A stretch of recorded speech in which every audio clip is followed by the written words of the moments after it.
So the new NDA is taking shape, but what about its policies? A lot will depend on the major allies, especially the TDP and the JDU, but that's mostly domestic policies. On foreign policy, Prime Minister Modi is likely to retain a firm grip, and we are already seeing evidence of that. He has invited neighbouring heads of state to the swearing-in ceremony. 6 countries have got the invite from New Delhi: Sri Lanka, Bangladesh, Bhutan, Nepal, the Maldives and Mauritius. 6 countries. And how many of these are attending? Well, just one leader is in doubt, and that's Mohammad Muizzu of the Maldives. But chances are he too will attend. If he doesn't, it would be a monumental snub. I'm sure some of this sounds familiar, this whole plan. It should sound familiar because Prime Minister Modi has done this before. In 2014, he invited neighbouring heads of state to the swearing-in. It was seen as a big foreign policy message that India's focus would be on the neighbourhood. 10 years later, Modi is doing it again. He's bringing back the old gang, but 2 countries are missing this time. The first is Afghanistan. In 2014, Afghanistan was ruled by a civilian government, so former President Hamid Karzai attended the swearing-in ceremony in New Delhi. Today, the Taliban rule Afghanistan, so there is no question of inviting them. The second missing guest is Pakistan. In 2014, Nawaz Sharif flew down to India. These pictures of him and Modi on stage were quite powerful. They gave hope of a reset. But no such outreach this time, and with good reason.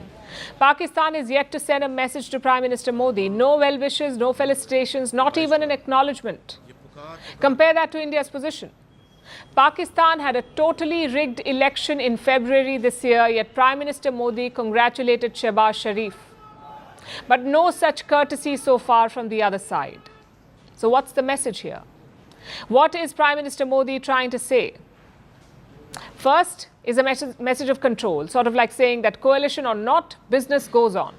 Many leaders would have done the opposite. Your party has lost majority, the opposition has done well, you may decide to downsize the swearing-in, but Modi is not doing that. He's basically saying all is well. The second message is to the neighbourhood, that India is back. You have an India out movement in the Maldives, a boycott India movement in Bangladesh, a Chinese debt trap in Sri Lanka, and major Chinese designs in Nepal and Bangladesh. Even Bhutan is looking shaky. They're negotiating a border deal with China. So the neighbourhood is a bit divided. So what does Modi do? Bring them together for his swearing-in.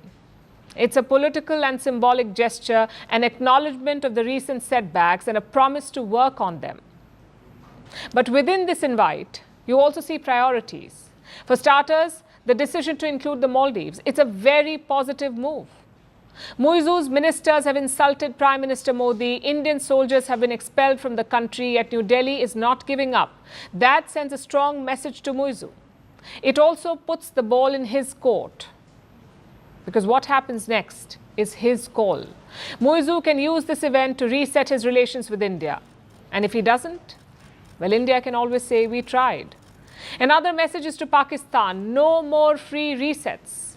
Modi made multiple overtures to Islamabad. He invited Nawaz Sharif to his swearing-in. He even attended his granddaughter's wedding in Lahore. And what did he get in return? Yet another betrayal.